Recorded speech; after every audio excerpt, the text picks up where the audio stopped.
7, do versículo 1 até o 5, nós lemos: Não julgueis, para que não sejais julgados. Pois com o critério com que julgardes, sereis julgados. Com a medida com que tiverdes medido, vos medirão também. Por que vês tu o argueiro no olho do teu irmão, porém não reparas na trave que está no teu próprio? Ou como dirás a teu irmão: deixa-me tirar o argueiro do teu olho, quando tens a trave no teu? Hipócrita, tira primeiro a trave do teu olho, então verás claramente para tirar o argueiro do olho do teu irmão.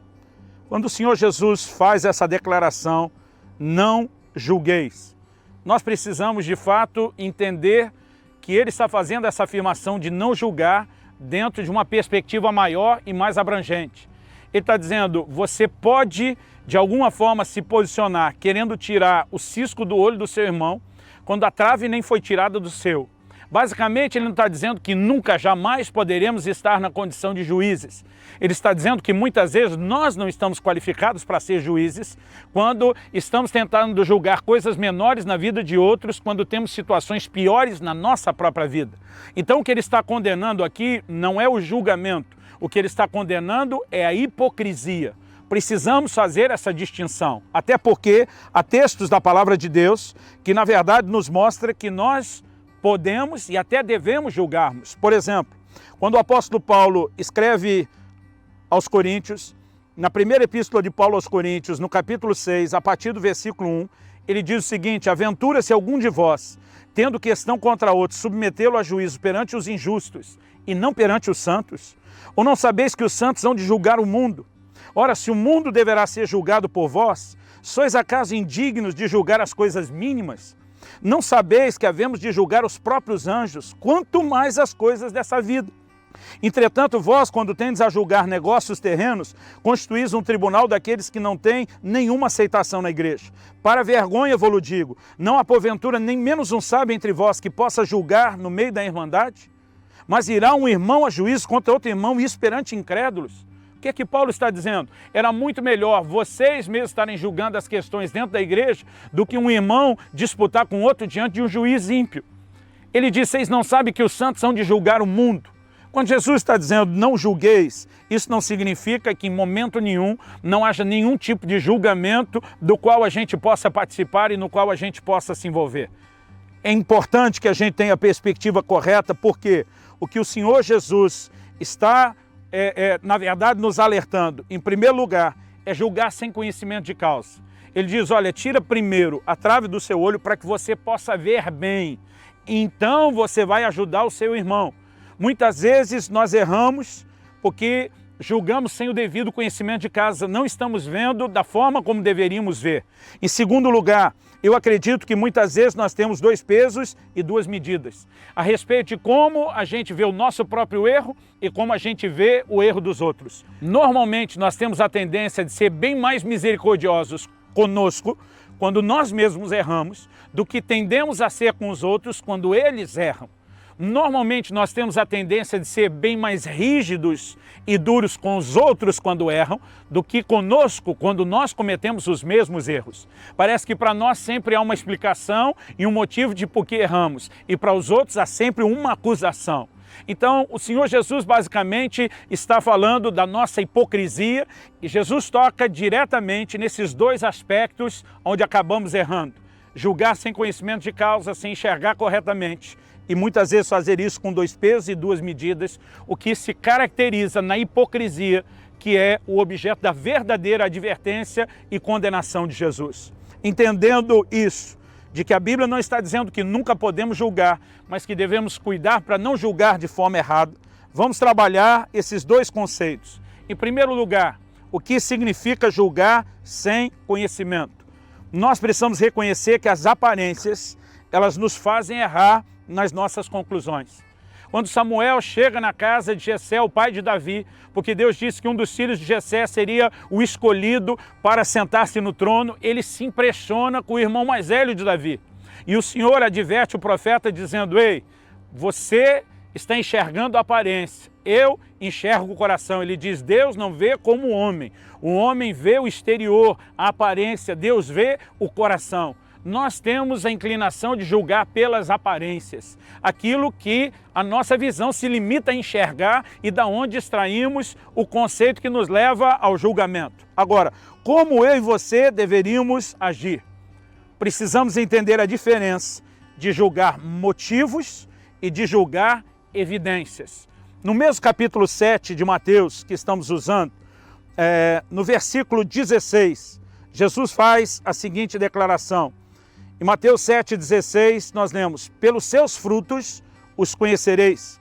Colhem-se porventura uvas dos espinheiros ou figos dos abrolhos. Assim toda árvore boa produz bons frutos, porém a árvore má produz frutos maus. Não pode a árvore boa produzir frutos maus, nem a árvore má produzir frutos bons. O que é que o Senhor Jesus está nos dizendo aqui? Tanto nos versículos 16 a 18 que nós lemos, como no 20, que ele diz: assim, pois, pelos seus frutos os conhecereis. Jesus está dizendo que nós não podemos julgar os motivos do coração de alguém, mas nós podemos julgar as evidências. Isso são duas coisas bem distintas. Quando alguém faz algo errado e nós observamos a ação errada, podemos apontar aquilo e dizer: isso é errado. O que nós não podemos é julgar o motivo pelo qual a pessoa errou. Isso é algo que está fora do nosso alcance. Então, a gente precisa ter muito cuidado, porque às vezes, quando até vamos praticar o princípio bíblico de corrigir alguém, de ajudar alguém que falhou, tem gente que diz: você está me julgando, a Bíblia diz para não julgar. Nós precisamos entender a diferença de julgar a motivação e de observar e constatar um fruto que foi produzido. Tem pessoas, às vezes, tentando justificar por trás de um pecado. Deus conhece o meu coração. Eu gosto de uma frase que eu ouvi do John Bevere dizendo: Jesus nunca falou que você tem que pegar uma furadeira, furar o tronco da árvore para tentar achar o coração da árvore e descobrir algo. É só você olhar o fruto.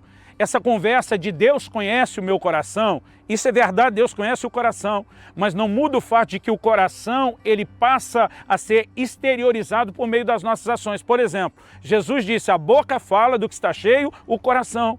Você, mesmo não podendo enxergar o coração de alguém, você pode fazer a constatação de como está o coração da pessoa pelo que ela fala, pelo que ela transborda. E o coração transborda não só nas palavras, mas também nas ações, na conduta. Então vamos estabelecer em primeiro lugar, Deus não está dizendo que não possa haver julgamento, mas Ele está dizendo que em primeiro lugar não podemos julgar sem o devido conhecimento. Então nos aventurarmos no terreno da motivação é algo que nós não conhecemos, só Deus conhece, só Deus sabe. Por outro lado, julgar aquilo que é evidente, como os frutos, é algo que nós, apesar da necessidade de ter cuidado, de não termos os dois pesos e duas medidas, a hipocrisia, é algo que nós não apenas podemos, mas também devemos fazer. Em Atos, no capítulo 11, nos versículos 4 e 18, nós temos uma lição importante. A palavra de Deus diz que o apóstolo Pedro, depois de ter pregado na casa de Cornélio, de viver aquela experiência espetacular, de ver a porta da salvação sendo aberta aos gentios, quando ele volta para Jerusalém, a Bíblia diz que os irmãos o arguiram. A Bíblia diz que, na verdade, o confrontaram, discutiram com ele, o atacaram, dizendo, apontaram o dedo, acusaram ele: você entrou na casa de gentios, você comeu com eles, algo que o judeu da velha aliança não podia fazer. E eles vão com as pedras nas mãos para cima de Pedro. A palavra de Deus nos diz o seguinte: então Pedro passou a fazer-lhes uma exposição por ordem. O apóstolo Pedro tem o cuidado de explicar exatamente o que aconteceu, para que eles possam agora entender corretamente o porquê das suas ações, porque até então estão simplesmente julgando aquilo que não conhecem. Depois de Pedro fazer uma exposição por ordem, do versículo 4 em diante, a Bíblia diz, quando chega no versículo 18, o texto diz: ouvindo eles estas coisas, apaziguaram-se e glorificaram a Deus, dizendo: logo também aos gentios foi por Deus concedido o arrependimento para a vida.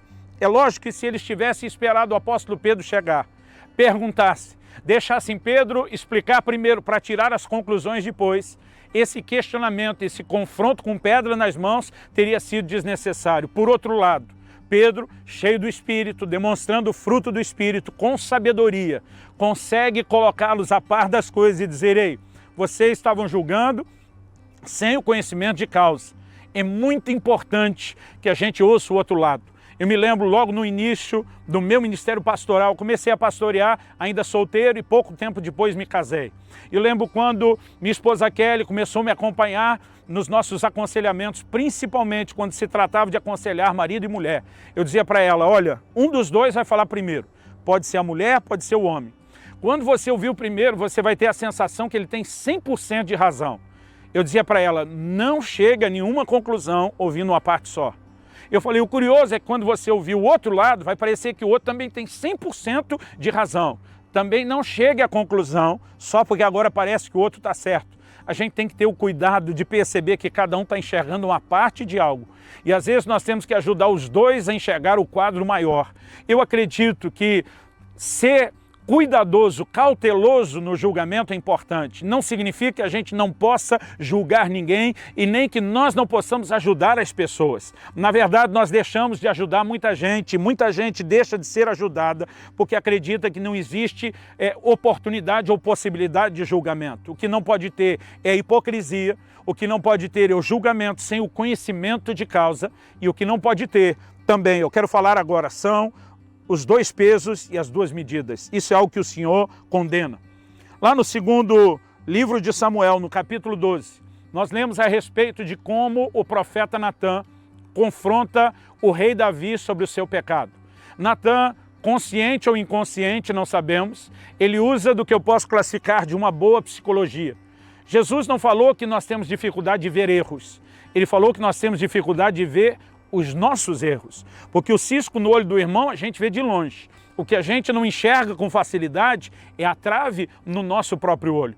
Então Natã chega, em vez de simplesmente chegar dizendo para Davi, olha, esse é o seu erro, ele começa falando de uma terceira pessoa hipotética. E através dessa declaração, ao mostrar o erro de uma outra pessoa, Davi consegue enxergar com clareza o erro cometido. E Davi, porque não enxerga o seu erro da mesma forma como enxerga o dos outros, sentencia esse homem à morte, sem saber que numa alegoria o profeta Natã estava falando nada mais, nada menos do que do próprio Davi. Nesse momento, fica claro quando ele diz, esse homem és tu, que Davi tinha dois pesos e duas medidas. Para um outro homem que fez algo semelhante ao dele, a sentença era de morte. Para ele, ele estava usando de misericórdia. Esse julgar com dois pesos e duas medidas é algo que faz parte da natureza do homem. É algo que pode acontecer comigo, pode acontecer com você, pode acontecer com qualquer um de nós. E é por isso que nós devemos ter cuidado. É disso que fala a parábola do credor incompassivo. Lá em Mateus, no capítulo 18, Jesus fala de alguém que foi perdoado pelo seu senhor de uma dívida impagável. Mas depois encontra um conservo que lhe devia muito menos e não consegue exercer misericórdia para com ele. É uma incoerência. Ele está dizendo, eu posso ser perdoado de uma grande dívida, você não pode ser perdoado de algo pequeno. Muitas vezes a nossa forma de julgar é corrompida por essa lente distorcida e nós precisamos ter o olhar correto. E o olhar correto significa ter misericórdia. O olhar correto significa ter empatia, trocar de lugar com o outro, dar aos outros a misericórdia que nós queremos que tenham para conosco. Voltando no início do texto de Mateus 7 que lemos, Jesus diz, com o critério com que julgardes, sereis julgados. Com a medida com que tiverdes medido, vos medirão também. Significa que ser misericordioso para com os outros, significa que misericórdia pode retornar para você. No versículo 12 de Mateus 7, Jesus diz assim, tudo quanto quereis que os homens vos façam, fazei vós a eles. Então, se nós queremos ser tratados com justiça, devemos tratar os outros com justiça. Se queremos ser tratados com coerência, precisamos tratar os outros e julgar com coerência. Se queremos misericórdia e compreensão, precisamos ser os primeiros a oferecer misericórdia e compreensão. Isso não significa que nunca haverá nenhum tipo de julgamento. Isso significa que nós vamos exercer o que Deus espera que a gente exerça, com os olhos, com o coração e a atitude que Ele espera que a gente manifeste, que é o padrão de Deus. Quando Jesus diz, tira primeiro a trave do seu olho, então verás bem, para ajudar o seu irmão, então significa que nós podemos estar no lugar sim de dizer, ei, há um cisco no seu olho. E como eu já tive a experiência de tirar uma trave muito maior do que a do seu cisco, eu agora posso te ajudar. Eu ofereço a você ajuda. Eu enxergo com clareza o seu erro, porque já vi o meu, que é muito maior, me deixei ser trabalhado por Deus, então posso ajudar você. Isso tudo nos leva a um lugar de compreensão e equilíbrio, onde julgaremos da forma correta, na hora apropriada, de acordo com o padrão do Senhor. Que Deus nos dê a graça de alcançarmos esse equilíbrio e essa maturidade.